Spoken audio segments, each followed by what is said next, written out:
की वजह से वो विच दीवार तोड़ के अंदर आ जाती है। तब वो विच सोचती है, मेरे अंदर से मैजिक खत्म हो रहा है, तो मुझे अब इस लड़की से मैजिक छीनना होगा। और तो वो चामी की तरफ बढ़ने लगती है। और तब चामी को लग रहा होता है कि वो विच उसके खाने की तरफ आ रही है। और यहाँ यूनो उस विच को ढूंढ रहा होता है। और यहाँ हम देखते हैं चामी को गुस्सा आ जाता है। और तब हम देखते हैं चामी अपने पावर से उस विच को दूर फेंक देती है और कहती है, तुम चाहे जो मर्जी हो, पर मेरे खाने की तरफ कोई नहीं आ सकता। और तब हम देखते हैं जैसे ही उस विच को पकड़ लिया जाता है, तब सबसे छीना हुआ मैजिक उनके पास वापस आ जाता है। और यहाँ हम देखते हैं जैसे ही चामी का खाना उस बिल्डिंग से नीचे गिरने लगता है, यूनो आकर उसे बचा लेता है और सोचता है, क्या ये एक बच्ची है और वो मैजिक क्या इसका था? और अगर इसने ब्लैक बुल्स की रोब पहनी है तो इसका मतलब वो मैजिक इसी का था। और तब यूनो चामी को उसका खाना वापस देता है। और तब चामी सोचती है, ये तो मेरा मील सेविंग प्रिंस है।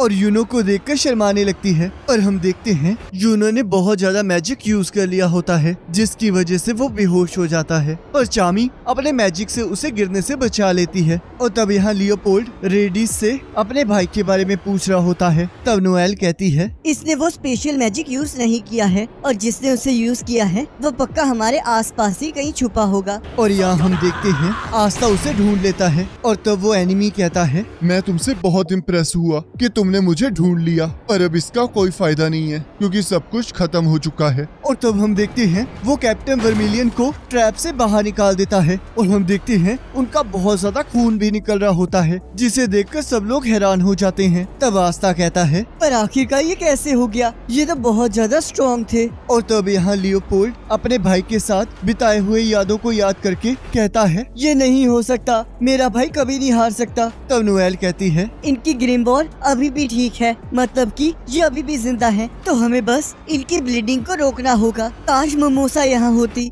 और तब नोएल देखती है कैप्टन वर्मिलियन की ग्रिमवॉल धीरे धीरे गायब होने लगती है। और तब वो लियोपोल्ड को होश में आने के लिए कहती है। और तब रेडिस लियोपोल्ड को दूर फेंक देता है। और तब वो कैप्टन वर्मिलियन की तरफ बढ़ने लगता है। और तब दूसरा पर्सन कहता है, तुम्हारा मिशन खत्म हो चुका है, तो बाकी मैजिक नाइट्स के आने से पहले हमें यहाँ से गायब होना होगा। तब आस्था कहता है, तुम ऐसे नहीं जा सकते। तब रेडिस कहता है, चिंता मत करो, मैं तुम्हें मारने वापस जरूर आऊंगा। और तब आस्था भागते हुए सोचता है, मुझे इस तक पहुंचना ही होगा। मुझे याद रखना होगा कि कैप्टन वर्मिलियन ने मुझे शांत रहकर सोचने के लिए कहा था। स्पेशल मैजिक भी एक मैजिक ही है, तो इसका मतलब मैं उसे अपनी स्वॉर्ड से काट सकता हूँ। और तब नोएल सोचती है, अगर ये ऐसे ही भागता रहा तो इसका बहुत सारा खून निकल जाएगा। और तब हम देखते हैं आस्था अपनी दूसरी तलवार को फेंककर उस स्पेशल मैजिक को काट देता है और उस पर हमला कर देता है और कहता है, तुम ऐसे नहीं जा सकते, तुमने लोगों को बहुत दर्द दिया है, और अब मैं बताता हूँ कि दर्द होता क्या है। और रेडिस को मुक्के मारने लगता है। तब रेडिस कहता है, चोट लगना और खून निकलना कमजोरों की निशानी है, और वो लोग जिनके पास मैजिक कम होता है उन्हें हमेशा ज्यादा ताकतवर लोग दबाते हैं, और तुम्हारे पास तो कोई मैजिक भी नहीं है, तो इसका मतलब तुम्हें तो मर ही जाना चाहिए।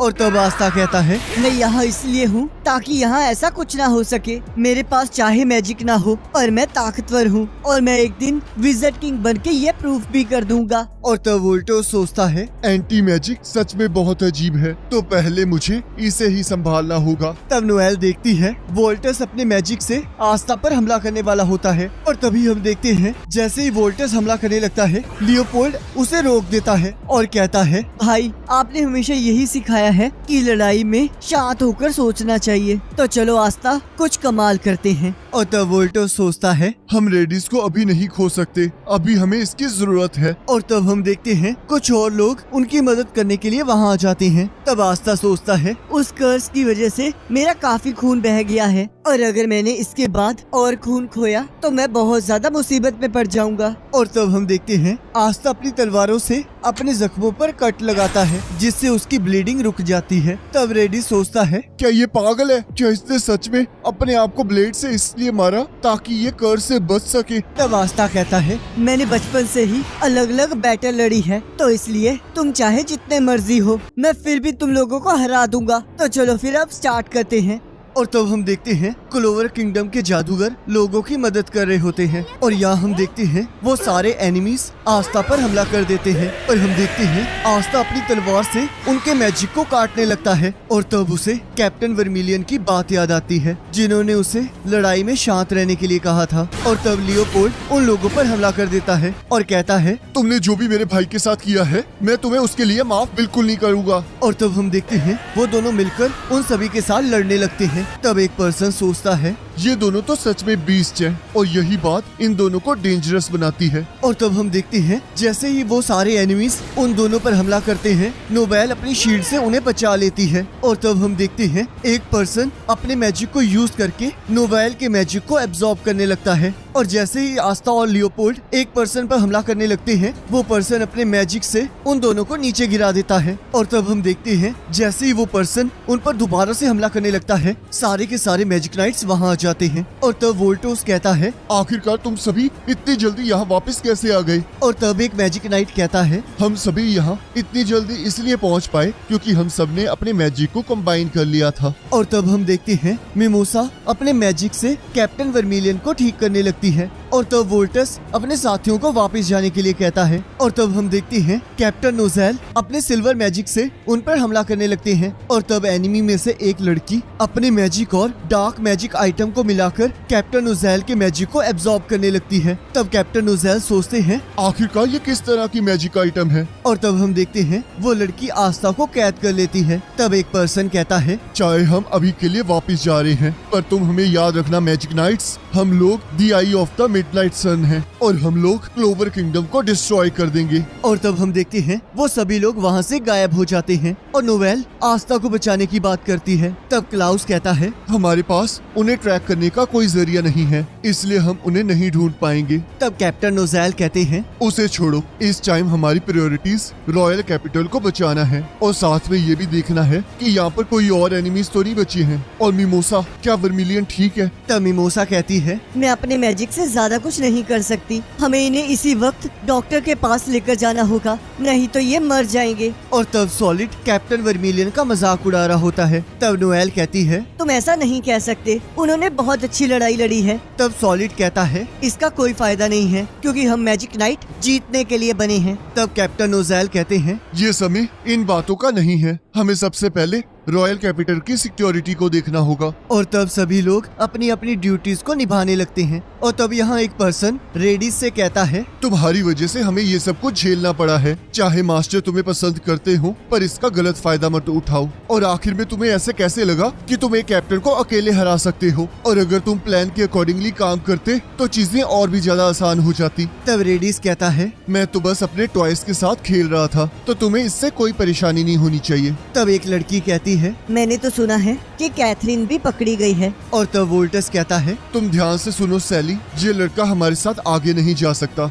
तो इसे यही मार डालो। और तब सैली कहती है क्या तुम मजाक कर रहे हो, ये लड़का एंटी मैजिक यूज करता है तो इसलिए मैं इसे अपनी रिसर्च में यूज करूंगी। तब एक पर्सन कहता है सिर्फ वही लोग अंदर जा सकते हैं जिसे मास्टर अलाउ करते हैं तो इसलिए इसे मास्टर के आने से पहले ही मार डालो। तब आस्था सोचता है ये तो बहुत बुरी बात है, मैं तो दुश्मनों के हाथों पकड़ा गया हूँ। और तब सैली कहती है अच्छा हुआ तुम उठ गए, तुम्हें मेरी मदद करनी होगी ताकि हम इन्हें कन्विंस कर सके कि तुम रिसर्च के लिए अच्छा मटेरियल हो और उसके बाद मैं तुम्हें काट कर तुम्हारे सारे अंदर की चीजों की जांच करूंगी। तब आस्था सोचता है आखिरकार मैं क्या करूं, ऐसे तो मैं यहाँ मारा जाऊंगा। तब हम देखते हैं विजिट किंग वहाँ आ जाते हैं जिन्हें देखकर सब लोग चौंक जाते हैं। और तब वो लोग जैसे ही विजिट किंग पर हमला करने लगते हैं विजिट किंग उन्हें रोक देते हैं। और तब विजिट किंग कहते हैं तुम ही लोगों ने ही रॉयल कैपिटल पर हमला किया था ना, तो तुम्हें पता ही होगा कि अगर तुम किसी को मारते हो तो तुम्हें मरने के लिए भी तैयार होना चाहिए। तो चलो फिर मैं तुम्हें एक डील देता हूँ, जो भी पहला पर्सन मेरे सामने सरेंडर करेगा मैं उसे कुछ नहीं कहूँगा। और हम देखते हैं सभी लोग मिलकर विजिट किंग पर हमला कर देते हैं और हम देखते हैं उनका कोई भी हमला विजिट किंग को छू भी नहीं पाता। और तब विजिट किंग अपने टाइम मैजिक से सबको कैद कर लेते हैं और तब उन लोगों को एहसास एहसास होता है कि वो अपनी बॉडी को हिला भी नहीं पा रहे हैं। तब आस्था सोचता है, इन्होंने तो उन सभी को एक ही बारी में पकड़ लिया, तो इसका मतलब ये है विज़र्ड किंग की पावर। तब विज़र्ड किंग कहते हैं, तुम भी एक दिन विज़र्ड किंग बनना चाहते हो ना, तो मैं तुम्हें ये सलाह दूंगा कि तुम यहाँ की हर चीज पर ध्यान रखना। ये बस छोटी सी एग्जांपल है उस मैजिक की जिसे तुमने सरपास करना है। तब आस्था सोचता है, विज़र्ड किंग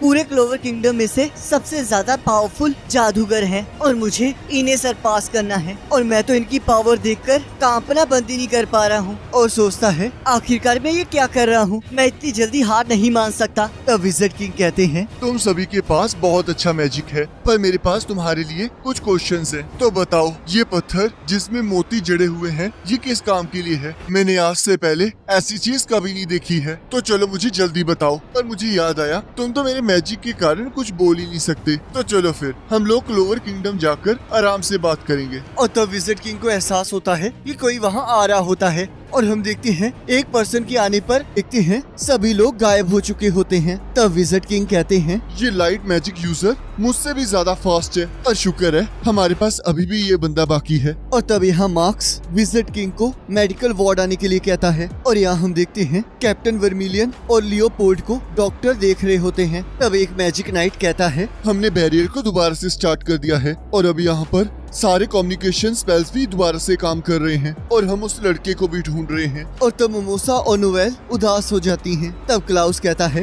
वो इतनी जल्दी मरेगा नहीं, और जब वो वापस आएगा तब मैं उसे बहुत मारूंगा। और यहाँ हम देखते हैं विज़र्ड किंग आस्था को लेकर वापस आ जाते हैं, जिसे देखकर मिमोसा और नोवेल दोनों खुश हो जाती हैं। और तब क्लाउस आस्था का हालचाल पूछ के रोने लगता है, और तब सभी लोग विज़र्ड किंग को कैप्टन वर्मिलियन की हालत के बारे में बताते हैं। तब विज़र्ड किंग कहते हैं, ये सारी मेरी गलती है। तब कैप्टन शार्लेट कहती हैं, ये सारी आपकी नहीं, हमारी गलती है। और हमें ये भी पता चला है कि जो पेंडेंट कैप्टन वर्मिलियन ने पहना था वो भी गायब हो चुका है, और शायद उन्होंने इसी के लिए हमला किया था। तो क्या आपको पता चला कि वो लोग कौन थे? तब विज़र्ड किंग कहते हैं, हमें बस इतना पता चला है कि वो लोग किंगडम के खिलाफ हैं। और वो सोचते हैं, वहाँ पर जो स्टोन था उसके ऊपर अलग अलग स्टोन्स थे, तो क्या वर्मिलियन का पेंडेंट भी उसी के लिए था? पर पता नहीं क्या होगा जब उन्हें वो सारे स्टोन्स मिल जाएंगे। शायद शार्लेट की बात भी सच हो सकती है, और शायद ये भी हो सकता है कि वर्मिलियन उनके रास्ते में आ गया हो, तो इसलिए उन्होंने ये कदम उठाया हो। मैंने पहले भी ऐसी बहुत सी चीजें देखी हैं, पर ये पहली बार है जब मैं उन्हें किसी एक ग्रुप के साथ रिलेट कर पाया हूँ, और उन्होंने अपनी पूरी पावर से यहाँ पर हमला किया था। काश मैं कैपिटल को छोड़कर ना गया होता। और तब विज़र्ड किंग सभी लोगों को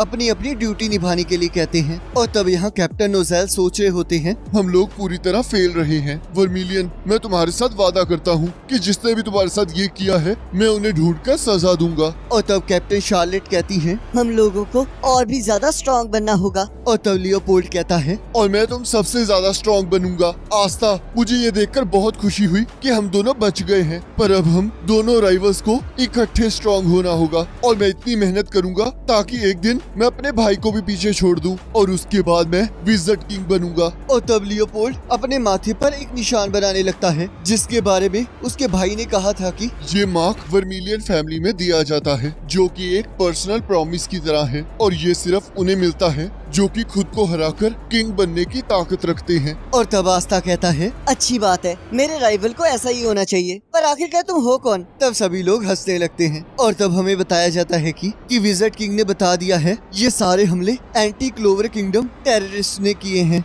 और अब से सारे मैजिक नाइट्स उनके खिलाफ लड़ेंगे। और ये अटैक तभी पॉसिबल हुआ है जब कैपिटल के बैरियर मैजिक को बनाने वाले जादूगर गायब हो गए थे, पर उनके साथ क्या हुआ ये अभी तक किसी को नहीं पता है, और विज़र्ड किंग ने इसके बारे में कोई डिसीजन नहीं बताया है। तब यहाँ विज़र्ड किंग सोचते हैं, मैं चाहे इस बात से जितनी मर्जी नफरत करता हूँ, पर ये सच बात है कि रॉयल कैपिटल में कोई गद्दार है। और तब यहाँ इंटेरोगेशन रूम में विज़र्ड किंग की टीम इंटेरोगेशन कर रही होती है। तब मार्क्स कहता है, लगता है इनके ऊपर कोई मैजिक हुआ है, इसलिए हम इनसे कोई इन्फॉर्मेशन नहीं निकलवा पा रहे। तब वो विच और आदमी कहते हैं, हमारे मास्टर अंधेरे में रोशनी है, और वो वो एक गॉड है, इसलिए हम उन्हें कभी धोखा नहीं देंगे। और तब यहाँ मार्क्स कहता है, लगता है हमें इनसे कुछ पता नहीं चलेगा। तब विज़र्ड किंग कहते हैं, तो चलो फिर कैप्टन वर्मिलियन के उठने का इंतजार करते हैं, क्योंकि वही है जो हमें कुछ बता सकते हैं। और यहाँ हम देखते हैं रेडिस आस्था को मारने की बात कर रहा होता है। तब सैली कहती है, तुम आस्था को नहीं मार सकते, मैं उस पर रिसर्च करना चाहती हूँ। तब रेडिस कहता है, उसने मुझ पर हमला किया है, मैं उसे नहीं छोड़ूंगा और तुम उससे दूर ही रहना। और तब यहाँ सैली कहती है, पता नहीं मैं अगली बार आस्था से कब मिलूंगी, पर शुक्र है मेरी जेल की मदद से मैंने कुछ सैंपल ले लिए थे, तो अब मैं उन्हीं को यूज करके अपनी रिसर्च करूंगी। तब यहाँ उनका बॉस कहता है, मुझे माफ करना, मैं उन दोनों को बचा नहीं पाया।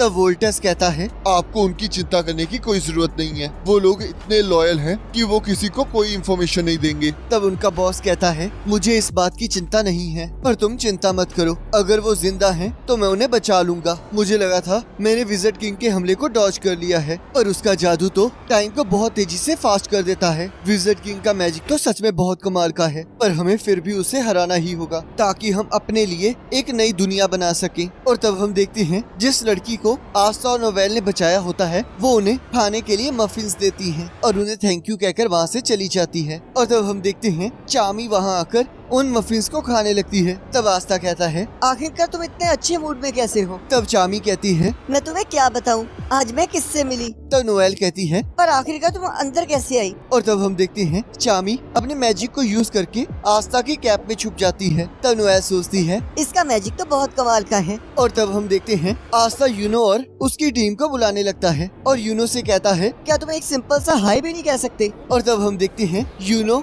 अपने मैजिक से आस्था पर हमला कर देता है और आस्था उसे बीच में से चीर देता है और उसके अंदर एक मैसेज होता है और उसने मैजिक से आस्था को हाई लिखा होता है। और तब आस्था कहता है, क्या तुम मुझे मारना चाहते हो? अगर तुम्हें लड़ना है तो मैदान में आओ, ऐसे पीठ दिखाकर मत जाओ। और तब यहाँ क्लाउड सोचता है, यूनो का मैजिक पहले से ज्यादा ताकतवर हो गया है, आखिरकार ये कैसे हो गया? और तब मिमोसा सोचती है, आस्था मैं और ज्यादा ताकतवर बनूंगी और अगली बार तुम्हारे साथ लड़ूंगी। और शर्माने लगती है। और तब आस्था कहता है, जिस दिन हम दोनों ताकतवर हो जाएंगे उस दिन हम जरूर लड़ेंगे यूनो। और सोचता है, चिंता मत करो यूनो, तुम चाहे जितने मर्जी स्ट्रॉन्ग बन जाओ, पर मैं फिर भी तुमसे ज्यादा स्ट्रॉन्ग बनूंगा। और तब हम देखते हैं वो दोनों वापस ब्लैक बुल के बेस चले जाते हैं, जहाँ मैग्ना और लक उन्हें अपने मिशन के बारे में बताते हैं, जिसकी वजह से उन्हें एक स्टार भी मिलता है। तब आस्था कहता है, मुझे तुम लोगों को भी कुछ बताना है। रॉयल कैपिटल की प्रॉब्लम के बाद उन्होंने मेरी परफॉर्मेंस को देखकर मुझे 3rd class junior magic night का रैंक दे दिया है। तब मैग्ना कहता है, आखिरकार ये होता क्या है? और तब कैप्टन यामी कहते हैं, तुम इतने सालों से मैजिक नाइट्स में हो, तुम्हें अभी तक ये इसके बारे में पता ही नहीं है। चलो मैं तुम्हें बताता हूँ, तुम लोग 5th class junior magic night rank पर हो और आस्था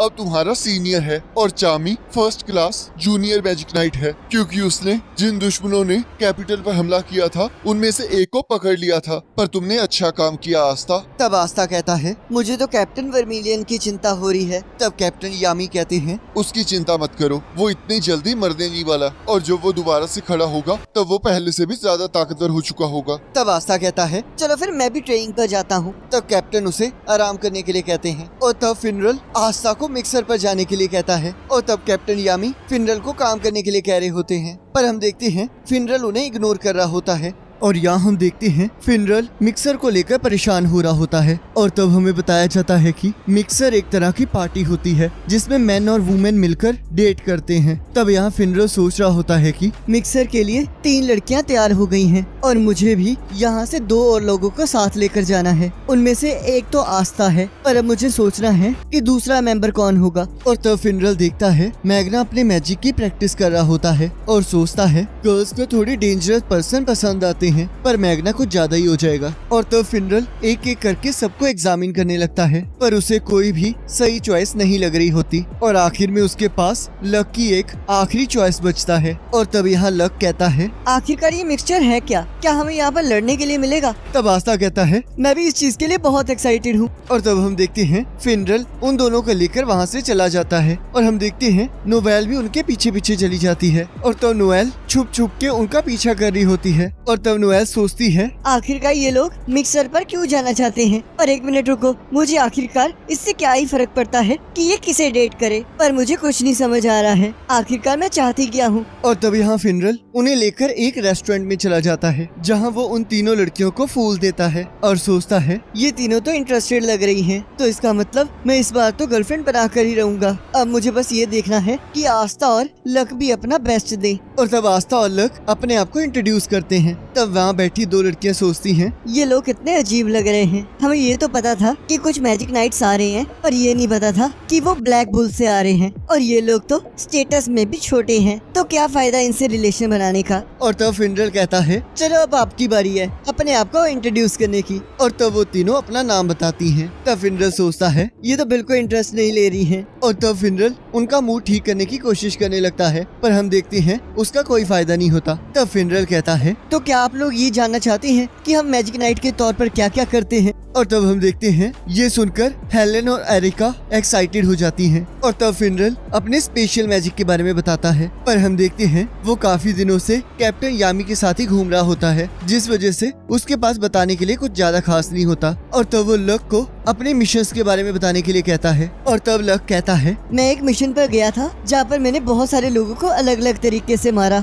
जिसे सुनकर वो तीनों ऑकवर्ड हो जाती हैं। तब फिनरल लक को चुप करवाकर आस्था से उसके रॉयल कैपिटल वाले मिशन के बारे में पूछता है, जिसे सुनकर हेलेन और एरिका दोनों फिर से एक्साइटेड हो जाती हैं। और तब आस्था अपने जख्म दिखाने लगता है। और तब यहाँ फिनरल रोते हुए सोचता है, ये दोनों तो बहुत बेकार हैं। मैं पागल था जो इन्हें यहाँ ले आया। और यहाँ हम देखते हैं नोवेल आस्था पर नजर रखने के लिए उस शॉप की वेट्रेस की ड्रेस पहन लेती है। और यहाँ हम देखते हैं सैके भी मिक्सर पर आया होता है और अपने बारे में बहुत सारी तारीफें कर रहा होता है। और तब उसके सामने वाली लड़कियाँ सोच रही होती हैं, आखिरकार ये कितनी बकवास करेगा। और तब नोएल सोचती है, इस टेबल पर तो और भी ज्यादा बुरा हाल लग रहा है। और रुको, हम इसे कहीं मिले हैं ना? आखिरकार इसका नाम क्या था? और तब वो नोवेल से ड्रिंक मांगता है और नोवेल अपने मैजिक से उस पर हमला कर देती है, जिसे देखकर वो तीनों लड़कियां खुश हो जाती हैं। और यहाँ हम देखते हैं हेलेन अपने मैजिक को दिखा रही होती है, जिसे देखकर लक बहुत एक्साइटेड हो जाता है और उसके मैजिक की तारीफ करता है। तब हेलेन सोचती है, इसकी आंखें कितनी सच्ची हैं। आखिरकार इतनी क्यूट स्माइल वाला इतना डेंजरस कैसे हो सकता है? आखिरकार मुझे क्या हो रहा है? क्या मुझे बैड बॉयज अच्छे लगने लगे हैं? और तब वो लक को अपना मैजिक दिखाने के लिए कहती है। और तब वो दोनों बाहर चले जाते हैं। और यहाँ फिनरल भी अपने पॉइंट्स बनाने लगता है। तब एरिका सोचती है, ये बहुत ज्यादा बोलता है और ऊपर से मेरे टाइप का भी नहीं है, पर ये इन तीनों में से सबसे अच्छा है। ये नोबल लग रहा है और ऊपर से इसका स्पेशल मैजिक काफी काम आ सकता है। और तब फिनरल और एरिका भी बाहर चले जाते हैं। तब फिनरल सोचता है, थोड़ी देर पहले चीजें अच्छी नहीं लग रही थी, पर अब लग रहा है आज की रात बहुत अच्छी होगी। और यहाँ आस्था सोचता है, ये बहुत ऑकवर्ड लग रहा है। आखिरकार ये उस तरफ क्यों देख रही है? क्या ये किसी बात को लेकर मुझसे नाराज है? और तब आस्था उससे उसका फेवरेट फूड पूछता है। तब रेविका कहती है, तुम्हें खुद को इतना ज्यादा फोर्स करने की जरूरत नहीं है। एरिका मुझे यहाँ लाई है ताकि मुझे एक अच्छा लड़का मिल सके, ताकि हम दोनों मिलकर मेरे भाई बहनों का ध्यान रख सकें। और अभी मुझे उन्हीं की चिंता हो रही है। तब आस्था उसकी सिबलिंग्स के बारे में पूछता है। तब रेविका कहती है, मेरे 3 छोटे भाई और 2 छोटी बहनें हैं। तब आस्था कहता है, मेरे भी सिबलिंग्स हैं। हम चाहे ब्लड रिलेटेड ना हो, पर हम लोग एक साथ बहुत खुश हैं। हम सभी लोग मिलकर बहुत मस्ती करते थे और एक ही कमरे में सोते थे। और जब मैं एक मैजिक नाइट बन गया तब मुझे अपना एक कमरा मिला, पर उनके बिना मुझे बहुत अकेला महसूस होता है। और तब वो दोनों अपने भाई बहनों के बारे में बात करने लगते हैं, जिसे देखकर नोवेल को जलन हो रही होती है। और तब एक पर्सन दारू पीकर कहता है, तो तुम एक मैजिक नाइट हो। तुम्हें देखकर ऐसा लगता है जैसे कि मैं भी मैजिक नाइट बन सकता हूँ। और तुम्हारे पास तो एक खूबसूरत लेडी भी है। मुझे तो तुमसे जलन हो रही है। और रेविका से कहता है, क्या तुम इसके साथ इसलिए हो क्योंकि ये एक मैजिक नाइट है? पर एक मिनट रुको, मैंने तो तुम्हें एक रेस्टोरेंट में देखा था जहाँ पर तुम बच्चे संभाल रही थी। तो क्या हुआ? तुम्हारे पति ने तुम्हें छोड़ दिया और शायद इसलिए अपनी लाइफ को आसान बनाने के लिए तुम्हें एक मैजिक नाइट चाहिए। और अगर तुम्हें कोई ऐसा ही चाहिए तो तुम मुझे क्यों नहीं डेट करती? और रेविका को पकड़ लेता है। और तब हम देखते हैं आस्था उसे रेविका से दूर रहने के लिए कहता है। और तब आस्था उसे उठाकर सैके के ऊपर फेंक देता है।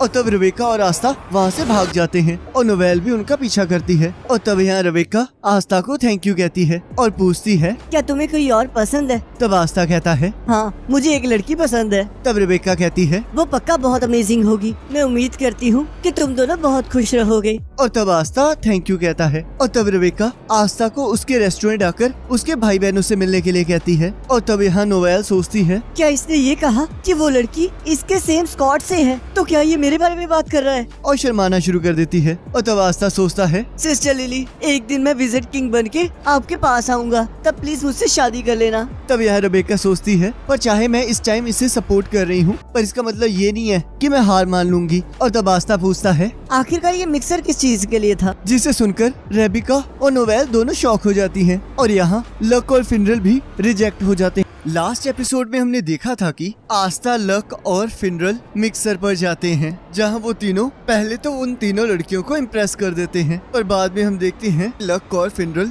रिजेक्ट हो जाते हैं। पर यहाँ रेबेका आस्था के लिए इंटरेस्टेड हो जाती है और नोवेल को ये गलत फहमी हो जाती है कि आस्था उसे पसंद करता है। बाकी गाइस और यहाँ हम देखते हैं कुछ गुंडों ने विलेज पर हमला किया होता है जिन्हें गोश हरा देता है और तब वो लोग उससे माफी मांग रहे होते हैं। तब गोश कहता है आज मैं तुम्हें नहीं मारूंगा क्योंकि आज मेरी बहन का बर्थडे है, तो चलो फिर अपने मरने से पहले उसके बर्थडे को अच्छी तरह मनाओ। और तब हम यहाँ देखते हैं आस्था और यूनो ने चर्च में अपनी सैलरी भेजी होती है और तब यूनो के लेटर में लिखा होता है कि वो first class junior magic night बन चुका है, जिसे सुनकर सभी लोग खुश हो जाते हैं। और तब आस्था ने भी अपने लेटर में लिखा होता है कि वो third class junior magic night बन चुका है, जिसे सुनकर सब लोग हैरान हो जाते हैं। और यहाँ हम देखते हैं क्लाउस और मिमोसा यूनो को कांग्रेचुलेट करते हैं और तब क्लाउस कहता है इस प्रमोशन को ज्यादा अपने सिर पर मत चढ़ाना क्योंकि मैं रैंक और एक्सपीरियंस में तुमसे अभी भी बड़ा हूँ। और तब क्लाउस यूनो को उसके प्रमोशन पर गिफ्ट के तौर पर कुछ पैसे देता है। तब मिमोसा कहती है क्लाउड चाहे दिखा ना रहे हो पर वो तुम्हारे प्रमोशन पर बहुत खुश थे। और यहाँ हम देखते हैं कैप्टन यामी पेमेंट आने की खुशी में सबको एक दिन की छुट्टी देते हैं और तब यहाँ सभी लोग अपने अपने काम के बारे में बातें करने लगते हैं और तब चामी अपने लिए खाना बनाती है। तब आस्था कहता है ये तो मेरे चर्च में बना करते थे। तब चामी कहती है इसे तो मैंने अपने मील सेविंग हीरो की याद में बनाया है और सबको उसे खाने के लिए कहती है और सभी को वो बहुत पसंद आता है। और तब यहाँ गोश अपनी बहन के लिए गिफ्ट लेने चला जाता है। तब नोएल सोचती है आखिरकार मैं इस छुट्टी का क्या करूं? और देखती है कि आस्था मैग्ना को कहीं जाने के लिए कह रहा होता है। और तब यहाँ नोएल सोचती है ये तो वही जगह की बात कर रहा है जहाँ पर ये तीनों मिक्सर पर गए थे। पर नोवेल को ये पता नहीं लग पा रहा होता है कि आखिरकार वो वहाँ करने क्या जा रहा है, जिससे नोवेल परेशान हो जाती है। और तब आस्था और मैग्ना वहाँ से चले जाते हैं। तब यहाँ गोश सोच रहा होता है कि मेरे मैजिक नाइट की जॉब बहुत मुश्किल है, पर अगर ये मैं अपनी बहन के लिए कर रहा हूँ तो मुझे कोई परेशानी नहीं है। मेरे जैसा एक पुराना प्रिजनर सिर्फ तुम्हारी जैसी एंजल बहन के लिए ही ये सब कुछ कर सकता है। और तब हम देखते हैं गोश अपनी बहन के लिए पूरी की पूरी दुकान ही खरीद लेता है। और तब यहाँ आस्था मैग्ना को बताता है कि वो रेबेका और उसके सिबलिंग से मिलने जा रहा है। तब गोश सोचता है मैंने अपनी बहन के लिए अपने सारे पैसे उड़ा दिए, पर मुझे इस बात का कोई अफसोस नहीं है। मेरी प्यारी बहन मैरी, मैं आ रहा हूँ। और तब यहाँ गोश देखता है आस्था मैरी के साथ खेल रहा होता है। और तब गोश आस्था को लात मारता है और कहता है आखिरकार तुम्हारी हिम्मत कैसे हुई मेरे बहन के करीब आने की, और अगर तुमने अगली बार ऐसा कुछ किया तो मैं तुम्हें मार डालूंगा। मुझे पूरे महीने में बस एक ही दिन मिलता है अपनी बहन से मिलने के लिए, और आज का ही वो दिन है जिस दिन मैं अपनी बहन को वर्शिप कर सकता हूँ। और आखिरकार तुम मेरे से पहले यहाँ पर क्या कर रहे हो? तब आस्था कहता है आखिरकार मुझे कैसे पता होगा कि ये तुम्हारी बहन है? तब गोश कहता है याद करो, मैंने तुम्हें इसकी फोटो दिखाई थी। तब आस्था कहता है मुझे तो कुछ भी याद नहीं आ रहा। मैं तो वैसे भी रेबेका और उसके सिबलिंग से मिलने आया था, और मैरी सच में बहुत क्यूट है। और तब गोश फिर से आस्था को मारने लगता है। और तब मैरी गोश को रोकते हुए कहती है प्लीज इसे मत मारो क्योंकि एक दिन मैं इससे शादी करूंगी। जिसे सुनकर गोश और नोवेल दोनों चौंक जाते हैं। और तब गोश आस्था को मारने की कोशिश करने लगता है। और तब वहाँ मैरी को वापस ले जाने सिस्टर थेरेसा आ जाती है। तब गोश कहता है बुढ़िया पीछे हट जाओ, मैरी इस टाइम मेरे साथ डेट पे जाएगी। और तब सिस्टर थेरेसा उसे मना करते हुए कहती है मैं तुम जैसे घटिया इंसान के साथ इसे कभी नहीं भेजूंगी। और तब वो दोनों आपस में बहस करने लगते हैं। और तब सिस्टर मैरी को साथ ले जाती है और गोश बेहोश हो जाता है। और रेबेका आस्था को उनके साथ एक रात रुकने का ऑफर देती है, जिसे सुनकर नोवेल पूरी पूरी तरह से शॉक हो जाती है। और यहाँ आस्था रेबेका का खाना खा के बहुत खुश हो रहा होता है और तब रेबेका के सिबलिंग्स उसे आस्था का नाम लेकर चिढ़ा रहे होते हैं, जिसे सुनकर नोवेल बहुत जेलस फील कर रही होती है। और तब हम देखते हैं नोवेल रात को आस्था पर नजर रखने के लिए बाहर घूम रही होती है और तभी हम देखते हैं वहाँ पर स्नो गिरने लगती है और बहुत से बच्चे माउंटेन की तरफ जा रहे होते हैं। और तब हम देखते हैं रात को गोश आस्था पर हमला करने के लिए आ जाता है और तब गोश के पहले हमले से आस्था को होश आ जाता है। तब गोश कहता है, मैं तुम्हें अपनी बहन से शादी करने नहीं दूंगा, तो इसलिए मैं तुम्हें मार डालूंगा। और तब वो आस्था पर हमला करने लगता है, पर आस्था अपनी तलवार से उसके हमलों को काटने लगता है। पर हम देखते हैं गोश अपना डुप्लीकेट बनाकर आस्था पर और भी तेजी से हमला करने लगता है और हम देखते हैं आस्था बाहर आकर गिरता है और देखता है कि बाहर स्नो गिर रही होती है और सोचता है आखिरकार बाहर स्नो क्यों हो रही है, ये सीजन सर्दियों का तो नहीं है। और तब गोश आस्था पर फिर से हमला करने लगता है और तब हम देखते हैं सभी को एहसास हो चुका होता है कि उनके बच्चे मिसिंग हैं। और यहाँ हम देखते हैं सभी बच्चे एक जादूगर के वश में आकर माउंटेन पर जा रहे होते हैं। और यहाँ रेबेका कहती है, आखिरकार लूका और मार्को इस टाइम कहाँ गए हैं। और तब हम देखते हैं गोश अभी भी आस्था को मारने के पीछे पड़ा होता है। तब नोवेल कहती है, आखिरकार इस विलेज में चल क्या रहा है। तब रेबेका आस्था से नोवेल के बारे में पूछती है और तब आस्था उन दोनों को एक दूसरे से इंट्रोड्यूस करवाता है, जिससे वो दोनों ऑकवर्ड हो जाती हैं। तब नोवेल कहती है, मैंने बहुत सारे बच्चों को माउंटेन की तरफ जाते हुए देखा है, क्या किसी तरह का कोई फेस्टिवल चल रहा है। और तब सिस्टर थेरेसा उन सभी को बताती है, ये मैजिकल स्नो है, ये उन बच्चों को इफेक्ट कर रही है जिनका मैजिक अभी तक मैच्योर नहीं हुआ है और हमारे चर्च में से भी कुछ बच्चे गायब हो गए हैं। तब गोश मैरी के बारे में पूछता है और तब सिस्टर थेरेसा हाँ कहती है और तब गोश उन्हें पकड़ लेता है। तब सिस्टर थेरेसा कहती हैं, ऐसा करने से तुम अपनी बहन वापस नहीं पालोगे। तब गोश कहता है, मुझे पता है, पर ऐसा करके मुझे अच्छा महसूस होगा। और जैसे ही वो उनको मुक्का मारने लगता है आस्था बीच में आ जाता है और गोश को नीचे गिराकर कहता है, हम लोग मैजिक नाइट्स हैं, तो हमें शांति से काम लेना चाहिए। तब गोश कहता है, चलो ठीक है, अब मैं तुम्हें शांति से मारूंगा। तब आस्था कहता है, हमें सबसे पहले क्लू ढूंढने चाहिए। तब गोश कहता है, मैंने मैरी को एक मैजिकल मिरर दिया था, अगर वो अभी भी उसके पास है तो हम उसे ढूंढ सकते हैं। और तब सिस्टर भी उनके साथ चलने के लिए कहती है और तब रेबेका अपने सिबलिंग्स को लेकर परेशान होने लगती है और तब आस्था उसके सिर पर मारकर कहता है, तुम चिंता मत करो, मैं उनको जरूर वापस लेकर आऊंगा। और यहाँ हम देखते हैं वो सभी लोग जाने लगते हैं और नोवेल को विलेज का ध्यान रखने के लिए कहते हैं। और तब यहाँ नेजी कह रहा होता है, देखो मैंने कितने फ्रेंड्स बना लिए हैं, अब हमें बस अच्छे से साथ रहना होगा। और तभी हम देखते हैं मैरी को होश आ जाता है और वो सोचती है, आखिरकार मैं कहाँ हूँ और ये लड़का कौन है, क्या ये सभी लोग किसी मैजिक के अंडर हैं? लगता है मेरे भाई के मैजिक की वजह से मैं होश में आ गई हूँ। और तब हम देखते हैं नेजी मैरी को होश में देख लेता है और कहता है, अगर तुम मेरे कंट्रोल में नहीं रहोगी तो हम दोस्त नहीं बन पाएंगे, तो इसलिए मुझे तुम पर दोबारा से मैजिक करना होगा। तब मैरी कहती है, अगर तुम ऐसे करोगे तो तुम कभी भी सच्चे दोस्त नहीं बना पाओगे। और तब वो गुस्से में मैरी को थप्पड़ मारता है और तब हम देखते हैं उसका भाई बैरो आकर उसे इस बात के लिए डांटने लगता है। और तब बैरो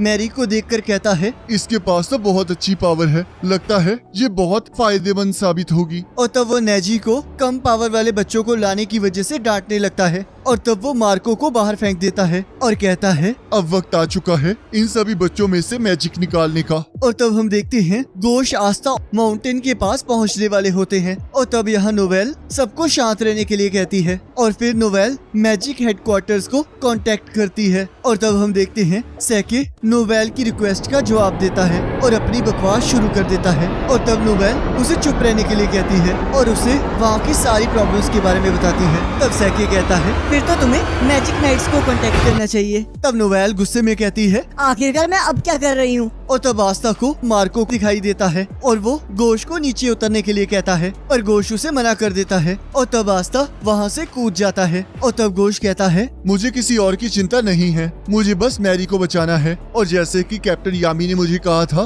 कि तुम जिसे प्रोटेक्ट करना चाहते हो उसे प्रोटेक्ट करो, और अब मैं वही करूँगा। तब यहाँ सिस्टर मार्को को देखकर कहती है, लगता है इसके ऊपर किसी ने स्पेल कास्ट किया है। और तब आस्था अपनी एंटी मैजिक स्वॉर्ड को यूज करके उस मैजिक को हटा देता है और तब मार्को होश में आ जाता है। और तब सिस्टर सोचती है, आखिरकार इसने कैसे बस अपने तलवार के टच से ही उस मैजिक मैजिक को खत्म कर दिया। और तब वो मार्को को हील करने लगती है और तब आस्ता मार्को को वहीं रुकने के लिए कहता है, पर हम देखते हैं वो बहुत ज्यादा डरा हुआ होता है और तब आस्ता उसे अपनी ब्लैक बुल की रोप देकर हौसला देता है, जिससे मार्को के अंदर थोड़ा हौसला आ जाता है। और तब सिस्टर और आस्ता अंदर जाने के लिए तैयार हो जाते हैं और तब यहाँ गोश को अंदर जाते हुए बहुत सारे मैजिक का एहसास हो रहा होता है। और यहाँ हम देखते हैं बैरो एक एक करके उन बच्चों से मैजिक छीन रहा होता है और तब बैरो मैरी को आगे लाने के लिए कहता है और तब हम देखते हैं गोश वहाँ आ जाता है और मैरी की चोटों को देखकर उसे गुस्सा आ जाता है और उन पर हमला कर देता है। और तब बैरो नेजी को उस पर हमला करने के लिए कहता है, पर हम देखते हैं गोश उसके हमलों को बड़ी आसानी से डॉज कर रहा होता है और तब नेजी अपने अगले मैजिक से गोश पर हमला कर देता है और तब हम देखते हैं गोश अपने मैजिक को यूज करके उसके हमलों को काट देता है। और तब बैरो सोचता है, हमें ये बिल्कुल नहीं बताया गया था। मैंने इस जॉब के लिए इसलिए हाँ की थी क्योंकि हमें बताया गया था कि ये बहुत आसान है, पर हम ऐसे मैजिक नाइट से नहीं लड़ सकते, पर शायद ऐसा कुछ ना कुछ तो होगा जो हम कर सकते हैं। और तब वो मैरी को पकड़ लेता है और घोष को धमकी देता है कि अगर तू वहाँ से हिले तो मैं इसे मार डालूंगा। पर तभी हम देखते हैं आस्था वहाँ आ जाता है और अपनी तलवार फेंककर मैरी को बचा लेता है और तब मैरी भागते हुए आस्था को गले लगा लेती है, जिससे घोष और भी ज्यादा गुस्से में आ जाता है और आस्था पर हमला कर देता है। पर तब हम देखते हैं मैरी अपने भाई को आस्था पर हमला करने से रोकने लगती है और तब सिस्टर थेरेसा कहती है, इन बच्चों से इनका मैजिक छीन लिया गया है और अगर अभी कुछ ना किया गया तो ये कभी मैजिक नहीं यूज कर पाएंगे। और तब आस्था को गुस्सा आ जाता है और तब बैरो सोचता है, पहले ये आदमी क्या कम था कि अब इसके दोस्त भी आ गए हैं, पर अब हम क्या करें। और तब वो देखता है कि आस्था के अंदर कोई मैजिक नहीं होता और उस पर हंसने लगता है और नेजी को घोष को संभालने के लिए कहता है और खुद आस्था से लड़ने चला जाता है। पर हम देखते हैं आस्था उसे तलवार मारकर दूर फेंक देता है और कहता है, मैं तुम्हें नहीं छोड़ूंगा, तुमने जो किया है तुम्हें उसका भुगतान करना ही है। थेरेसा से कहता है, आप इस तरह नहीं मर सकती, मैरी इससे बिल्कुल भी खुश नहीं होगी और मुझे भी ये अच्छा नहीं लगेगा। तो सिस्टर थेरेसा कहती है, तुम लोग प्लीज बच्चों को बचा लेना। लड़ाई के मैदान में हमेशा कमजोरों की बलि चढ़ती है और उसमें से सबसे ज्यादा मासूम बच्चों को सहना पड़ता है और इसी वजह से मैंने लड़ाई का मैदान छोड़ा था ताकि मैं सिस्टर बनकर इनका ख्याल रख सकूं। तब लिच कहता है, ये किस तरह की बकवास है, तुम लोग तो जन्म से ही पापी हो। और सैली की हालत को देखकर रोने लगता है और वोल्टर्स को उसे वापस हेडक्वार्टर पहुंचाने के लिए कहता है। तो वोल्टर्स कहता है, मुझे माफ कर देना मास्टर, मुझे उसे अकेले नहीं जाने देना चाहिए था। तब लीच कहता है, इसमें तुम्हारी कोई गलती नहीं है, मुझे पूरा यकीन है कि इन लोगों ने उसे चालाकी से हराया है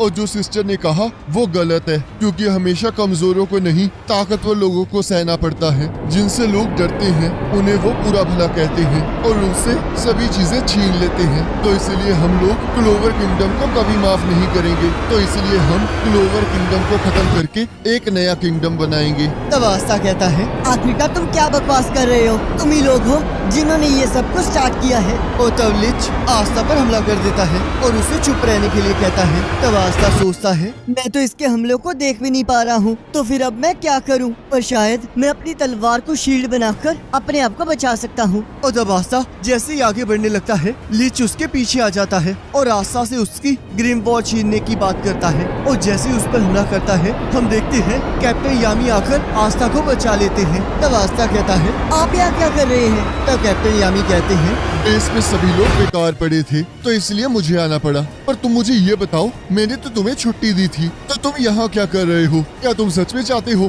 कि मैं तुम्हें हमेशा हमेशा के लिए छुट्टी दे दूं? तो चलो अब मुझे ये बताओ कि ये कौन है? तब आस्था कहता है, ये आई ऑफ द मिडनाइट सन का लीडर है। तब कैप्टन यामी कहते हैं, मुझे तो लगा था वो बहुत ज्यादा खतरनाक होगा। तब फिनरल सोचता है, क्या आप मजाक कर रहे हैं? इसकी मैजिक पावर तो बहुत ज्यादा है और इसके पास जो लाइट मैजिक है वो बहुत ज्यादा कम लोगों के पास होता है। तब वोल्टर्स कहता है, अब जब ब्लैक बुल्स का कैप्टन आ गया है तो क्या मैं थर्ड आई को बुलाऊं? तब लिच कहता है, मैं हमेशा से डार्क मैजिक से लड़ना चाहता था, तो इसे मैं ही संभाल लूंगा। तब फिनरल आस्था से पूछता है, क्या तुम लड़ोगे? तब आस्था हाँ कहता है और सोचता है, ये पहली बार है जब मैं कैप्टन यामी को लड़ते हुए देखूंगा, तो मैं आराम नहीं कर सकता। और तब गोश फिनरल को सिस्टर को वहाँ से ले जाने के लिए कहता है और तब कैप्टन यामी कहते हैं, ध्यान से सुनो, तुम्हें वापस आना है। तब तब फिनरल सोचता है। क्या इन्हें मेरे प्लान के बारे में पता चल गया? तब हम देखते हैं लिच जैसे ही फिनरल पर हमला करता है, कैप्टन यामी उसे बचा लेते हैं और कहते हैं क्या तुम मेरी राइड को मारना चाहते हो? और तब फिनरल वहाँ से चला जाता है। तब आस्था कहता है आखिरकार आपने उसके हमले को कैसे रोका?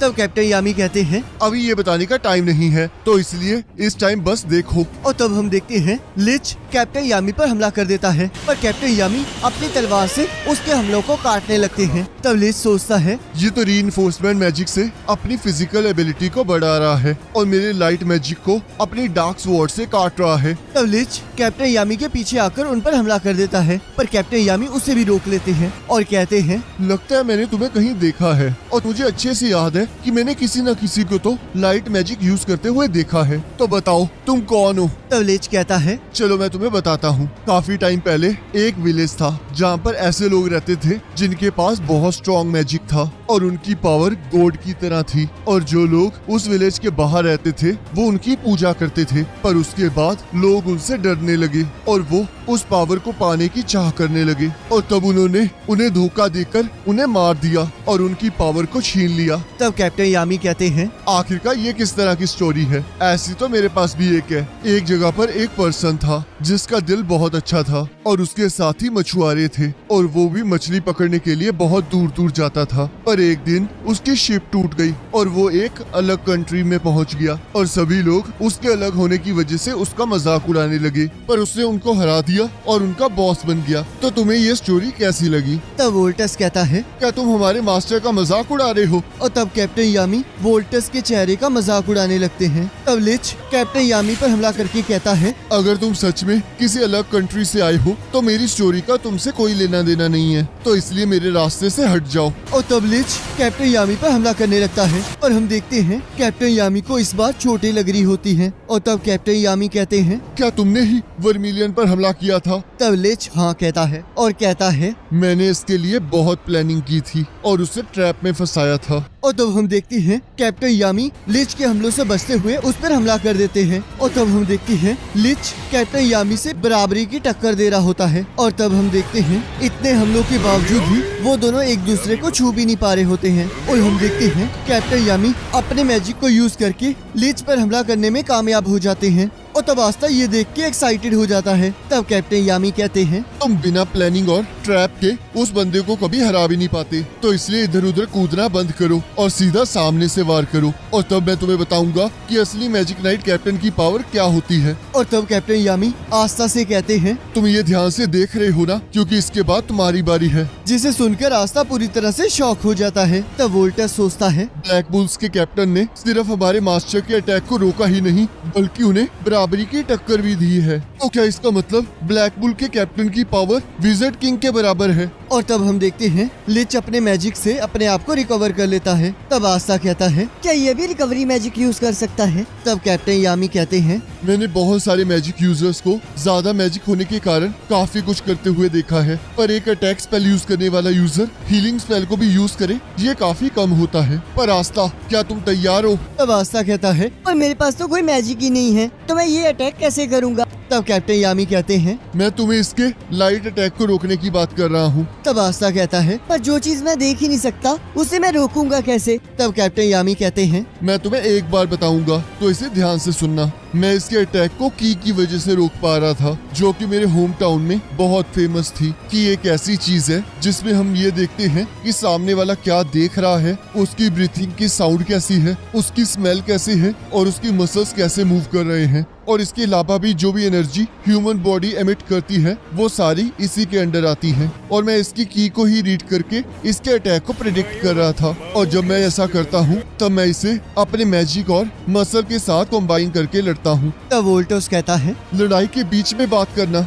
ये कैप्टन तो हमारा मजाक उड़ा रहा है। तब लिच कहता है ये तो सच में बहुत से सरप्राइजेस से भरा हुआ है। तब वोल्टस लिच की मदद करने के लिए कहता है, और तब लिच उसे आस्था को पकड़ने के लिए कहता है। और तब वोल्टस जैसे ही आस्था पर हमला करने लगता है कैप्टन यामी उसे बचा लेते हैं, और तब कैप्टन यामी उसे उसको संभालने के लिए कहते हैं, और तब आस्था मना कर रहा होता है। तब कैप्टन यामी कहते हैं मेरे विलेज में एक कहावत थी कि एक वॉरियर अपनी बात से तुमसे कभी नहीं मुकरता है और तुमने कहा था कि तुम एक दिन विज़र्ड किंग बनना चाहते हो, तो इसलिए तुम्हें अपनी लिमिट्स को पुश करना होगा और अगर तुम ऐसा ना कर पाए तो तुम इससे आगे नहीं जा पाओगे। और तब आस्ता लड़ने के लिए तैयार हो जाता है और सोचता है। मुझे नहीं पता मुझे क्या करना है, पर इस टाइम मैं बस कंसंट्रेट कर सकता हूँ। और तब हम देखते हैं जैसे ही वोल्टस आस्था पर हमला करता है, आस्था को उसके हमले का एहसास हो जाता है, पर वो फिर भी उसे नहीं रोक पाता। तब कैप्टन यामी उसे लात मारकर कहते हैं, क्या तुम्हें सच में लगा कि मुझे ये पता नहीं चलेगा कि तुम बस अपने कान यूज कर रहे हो? अगर तुम्हें अपनी की को यूज करना है तो तुम्हें अपने 5 सेंसेस को यूज करना होगा, तो इसलिए इस बार इसे सही से करना, नहीं तो मैं तुम्हें मार डालूंगा। और तब आस्था फिर से कंसंट्रेट करने लग जाता है और तब वो वोल्टस के हमले को डिटेक्ट करके उसे वापस उसकी तरफ ही रिफ्लेक्ट कर देता है, जिससे आस्था खुश हो जाता है। तब कैप्टन यामी कहते हैं, तुम सच में ये कर पाए, तुम तो सच में बहुत अजीब हो। तब लिच वोल्टस को ऐसे देखकर गुस्से में आ जाता है और कहता है, तुम पहले ही मुझे बहुत नुकसान पहुंचा चुके हो, अब मैं तुम्हें और नुकसान पहुंचाने नहीं दूंगा। अब मैं अपने मैजिक को चाबुक की तरह यूज करूंगा और मैं देखना चाहता हूं कि तुम लोग इसे कैसे डिटेक्ट करते हो। और तब वो अपने मैजिक से उन पर हमला करने लगता है और तब हम देखते हैं वहाँ की सारी चीजें टूटने लगती हैं और तब केव का एक टुकड़ा टूटकर आस्था और कैप्टन यामी पर गिरता है। तब लेच कहता है, तुम लोग तो मेरे इतने से पावर को भी नहीं संभाल सके, तुम तो सच में बहुत वीक हो और ये तुम्हारी दुनिया भी बहुत कमजोर है। तब वोल्टस कहता है, आपकी पावर सच में गॉड की तरह है और क्लोवर किंगडम के सारे मैजिक नाइट्स को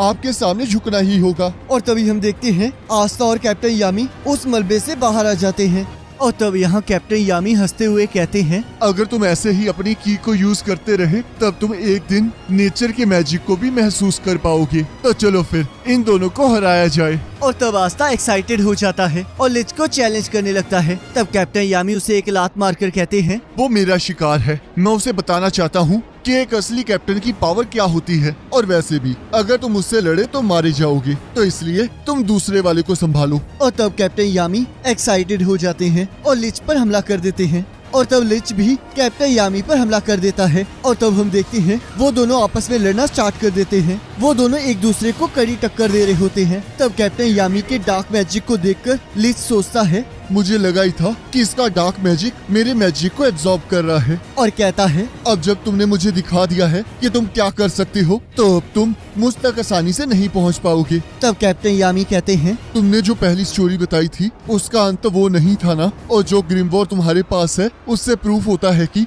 तुम क्लोवर किंगडम के ही वासी थे, तो फिर तुम अपनी ही कंट्री पर अटैक क्यों कर रहे हो? और तब वो दोनों फिर से लड़ना स्टार्ट कर देते हैं और तब हम देखते हैं जैसे ही लिच मौका पाकर कैप्टन यामी पर हमला करता है, कैप्टन यामी उसके अटैक को काट देते हैं और तब लिच सोचता है, यामी शुकी हीरो, तुम सच में मेरे दुश्मन कहलाने लायक हो। तब कैप्टन यामी कहते हैं, अब सच सच बताओ तुम यहाँ क्यों आए हो? तब लिच कहता है, एक फॉरेनर होने के तौर पर तुमने एक चीज नोटिस की होगी कि इस कंट्री में कई जगह पर कुछ भी खाने को नहीं है और कई जगह ऐसी है जहाँ पर खाना खत्म ही नहीं हो रहा। यहाँ पर लोगों के मैजिक के अकॉर्डिंगली लोगों को बांटा जाता है और कभी कभार उनके बर्थ के अकॉर्डिंग भी उनके मैजिक को प्रेज नहीं किया जाता और हम लोग इसी चीज को रोकने के लिए पैदा हुए हैं। तब कैप्टन यामी कहते हैं, और तुम लोग भी तो यही कर रहे हो। तब लिच कहता है, ऐसा कुछ नहीं है, हम तुम्हारे साथ वही कर रहे हैं जैसा तुमने हमारे साथ किया था। तब कैप्टन यामी कहते हैं, मैं समझ गया, तुम चीजें अपने तरीके से करना चाहते हो और तुमने अभी मुझे परेशान कर दिया है। और हम देखते हैं वो दोनों फिर से लड़ना स्टार्ट कर देते हैं। तब आस्था सोचता है, आखिरकार ये किस तरह की लड़ाई है? तो ये है एक कैप्टन की पावर, मेरे पास तो कोई मैजिक भी नहीं है, तो क्या अगर मैं अपने आप को ट्रेन करूंगा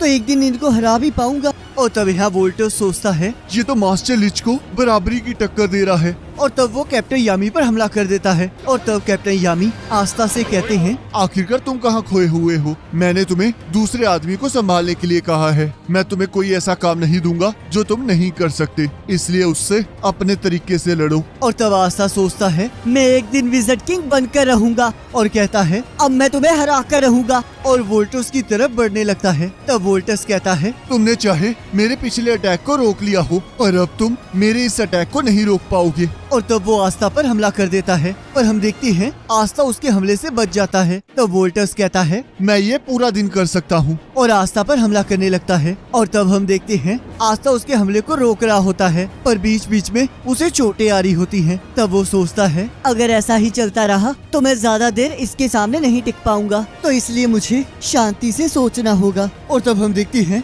आस्था अपनी दोनों तलवारों को छोड़कर कंसंट्रेट करने लगता है। और जैसे ही वोल्टस अपना पोर्टल खोल के आस्था पर हमला करने लगता है, आस्था उसके पोर्टल में से जाकर उसे एक मुक्का मारता है। और तब कैप्टन यामी हंसने लगते हैं और तभी लिच उन पर हमला कर देता है। तब कैप्टन यामी उसके मैजिक को एब्जॉर्ब करके उसे कैद कर लेते हैं और उसके ऊपर अपने ब्लैक ब्लेड से हमला कर देते हैं। तब लिच कहता है तुम्हारा डार्क मैजिक सच में बहुत कमाल का है और ये मेरे लाइट मैजिक का नेचुरल एनिमी है, पर तुम्हारा डार्क मैजिक स्लो है और इसीलिए तुम अपने वेपन्स को डार्कनेस के अंदर रखते हो। तब कैप्टन यामी हाँ कहते हैं। तब कैप्टन यामी कहते हैं तुमने सही कहा, पर तुम कर क्या रहे हो? तुम्हें तो अभी तक अपने रिकवरी मैजिक को यूज करके ठीक हो जाना चाहिए था, और जब तक तुम अपने आप को हील करते रहोगे मैं तब तक तुम्हें आकर काटता रहूंगा। तब लिच कहता है मुझे मानना पड़ेगा, तुम ऐसे दूसरे पर्सन हो जिसके पास मुझे हराने की पावर है, पर अब मेरे पास टाइम नहीं है। तब कैप्टन यामी पूछते हैं तो फिर पहला कौन था? तब लिच विज़र्ड किंग का नाम लेता है और कहता है अब मैं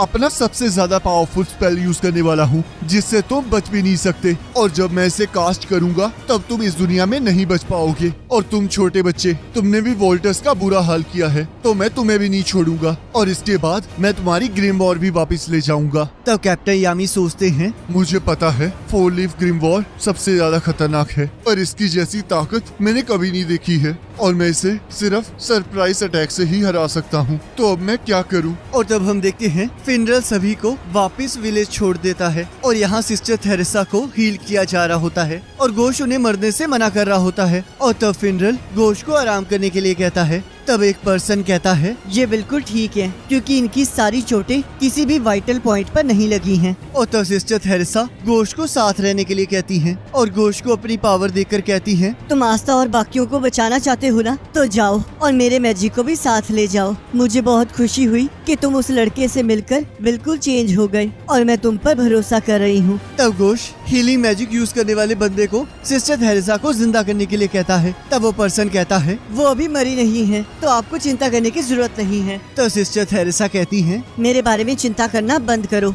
मैं इतनी जल्दी नहीं मरूंगी। और तब सभी लोग घोष को उसके साथ आस्था और बाकियों को बचाने के लिए कहते हैं। और तब नेजी और मैरी उसे अपनी पावर देते हैं। तब घोष फिनरल को वापस जाने के लिए कहता है। तब फिनरल कहता है हम वहाँ जाकर क्या करेंगे, तुम तो उससे पहले भी नहीं लड़ पाए थे, तो हमें यहाँ रुककर बैकअप का वेट करना चाहिए। तब घोष कहता है मेरे पास एक आइडिया है। तब फिनरल कहता है अगर तुम मेरे स्पेशल मैजिक को यूज करने के बारे में सोच रहे हो तो ऐसा नहीं हो सकता, क्योंकि मैं उसके जैसे पावरफुल जादूगर के पास नहीं जा सकता और अब मैं सिर्फ एक ही बार अपनी पावर को यूज कर सकता हूँ। तब घोष फिनरल से रिक्वेस्ट करता है और तब लिच हमला करने के लिए तैयार हो जाता है और कैप्टन यामी अपने और आस्था के आसपास एक शील्ड बना लेते हैं। तब कैप्टन यामी सोचते हैं अब हम इसके आगे कुछ नहीं कर सकते। और तब घोष और फिनरल भी वहीं पहुंच जाते हैं। और तब जैसे ही लिच उन पर हमला करता है, घोष अपने मैजिक को यूज करके उसके हमले को रिफ्लेक्ट कर देता है और हम देखते हैं लिच अपने ही हमले से घायल होकर नीचे गिर जाता है। और यहाँ हम देखते हैं 3 लोग सैली का ध्यान रख रहे होते हैं और वो कहते हैं लगता है अब समय आ चुका है हमारे काम करने का।